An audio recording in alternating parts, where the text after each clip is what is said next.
اچھا جی، ایک اور غزل ہے: خود اپنے ہاتھ سے تحریر ہونا چاہتا ہوں، خود اپنے ہاتھ سے تحریر ہونا چاہتا ہوں، میں اپنی سوچ سے تسخیر ہونا چاہتا ہوں۔ انسان، وہ اقبال نے بھی اس بات کا ذکر کیا نا کہ خدا بندے سے خود پوچھے، بتا تیری رضا کیا ہے؟ اپنی تقدیر خود لکھ لے۔ خود اپنے ہاتھ سے تحریر ہونا چاہتا ہوں۔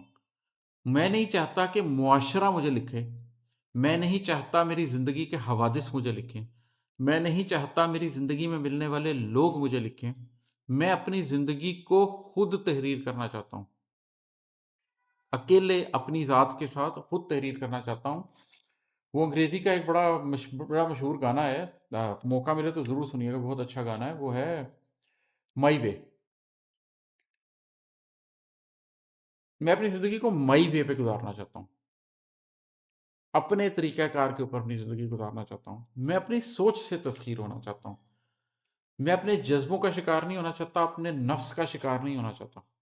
میں یہ نہیں چاہتا کہ کوئی ایکسٹرنل چیز مجھے تسخیر کر لے۔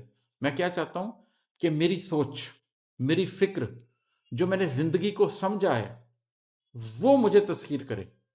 میری زندگی کا ایک ایک پہر، ایک ایک لمحہ جو میں فکر اختیار کر چکا ہوں زندگی میں، اس کے ماتحت ہو جائے، اور پھر میں اپنی زندگی کو اس طرح سے تحریر کروں جس طرح سے میں کرنا چاہتا ہوں، کیونکہ لحد میں نے جانا ہے، اللہ کے سامنے میں نے کھڑے ہونا ہے۔